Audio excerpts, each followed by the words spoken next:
Hi, this is Neeraj Sundarela, and in this video we are going to discuss about satellite communication systems. In general terms, a satellite is a smaller object that revolves around a larger object in space. For example, Moon is a natural satellite of Earth. We know that communication refers to the exchange of information between two or more entities through any medium or channel. In other words, it is nothing but sending, receiving, and processing of information.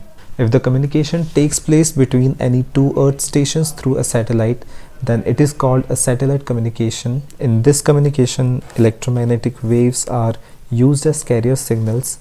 These signals carry the information such as voice, audio, video, or any other data between ground and space, and vice versa. Soviet Union had launched the world's first artificial satellite named Sputnik 1 in 1957. Nearly after 18 years, India also launched the artificial satellite named Aryabhat in 1975. Here is a basic satellite structure. It contains solar cells to power the satellite. It contains a command antenna and radio receivers and transmitters.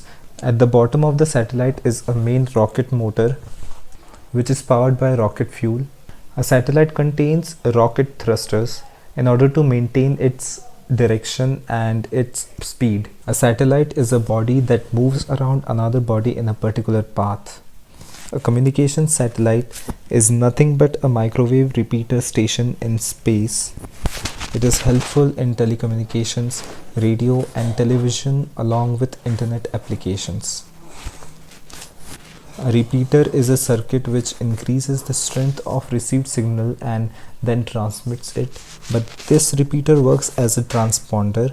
That means it changes the frequency band of the transmitted signal from the received one. The frequency with which the signal is sent into the space is called as uplink frequency.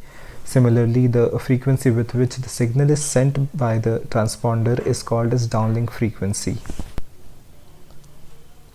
There are essentially three types of Earth orbits, that are geostationary Earth orbits 36,000 km from the Earth, medium Earth orbits 6,000 to 20,000 km from the Earth, low Earth orbit that ranges from 500 to 1500 km.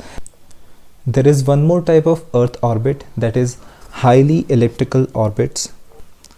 In geostationary Earth orbit, object revolves around the Earth at the same speed as that of the Earth. This means that geosatellites remain in the same position relative to the surface of Earth.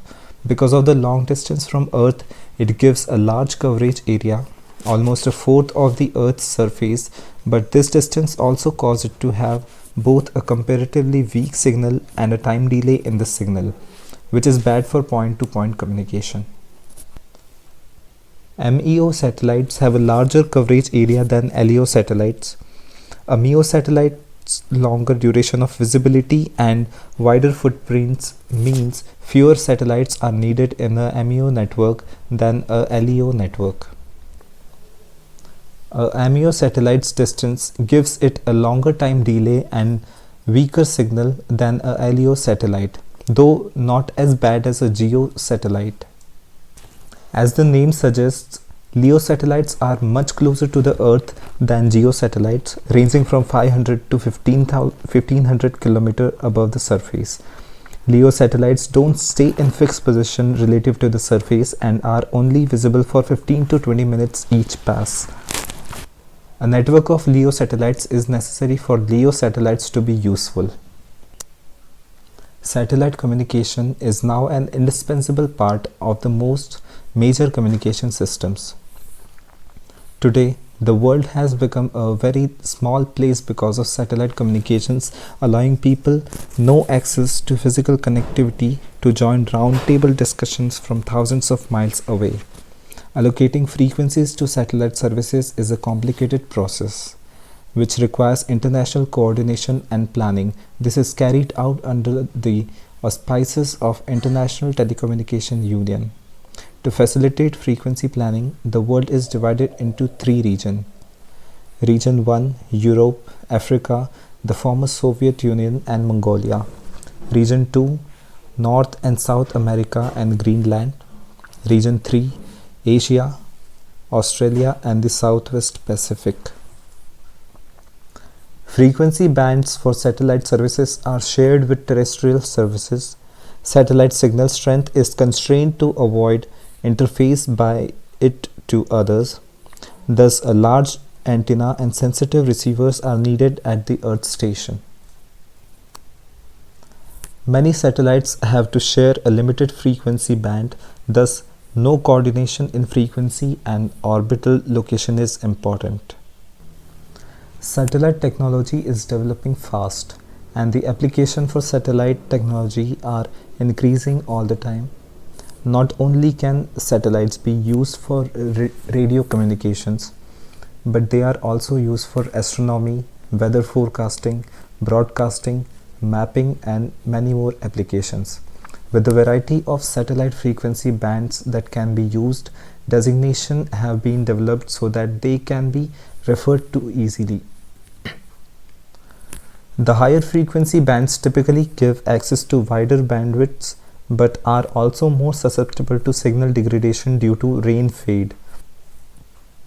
Because of satellites' increased use, number and size, congestion has become a serious issue in the low frequency bands.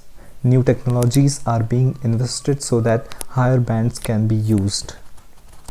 So different kinds of satellites use different frequency bands. Some of the frequency bands are mentioned here. In space flight, a launch vehicle or carrier rocket is a rocket used to carry a payload from Earth's surface into outer space.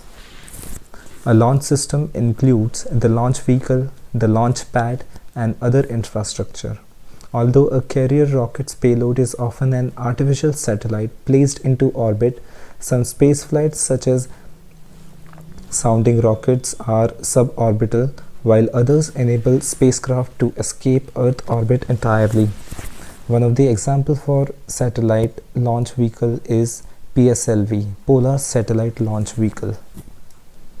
Here are some advantages of satellite communication. The coverage area of satellite greatly exceeds that of a terrestrial system. Transmission cost of a satellite is independent of the distance from the center of the coverage area. Satellite to satellite communication is very precise. Higher bandwidths are available for use. A satellite communication is launching satellites into orbits is costly. Satellite bandwidth is gradually becoming used up. There is a larger propagation delay in satellite communication than in terrestrial communication. Traditionally, satellites have been used in following areas. Satellite system is a global telephone backbone. One of the first applications of satellites for communication was the establishment of international telephone backbones. Satellites are used in military that are called military satellites. One of the oldest applications of satellites was their use of carriage out espionage. Most of the communication links are managed via satellites because they are much faster from attack by enemies. Hundreds of TV and radio programs are available via satellites. Without the help of satellites, we cannot predict weather. Satellites have the biggest contribution to making predictions about weather changes by studying the several global scenarios. Due to their geographical location, many places all over the world do not have direct connection to the telephone network or the internet. Satellites now offer a quick and simple connection to global networks. So this was all for the satellite communication system. Thank you.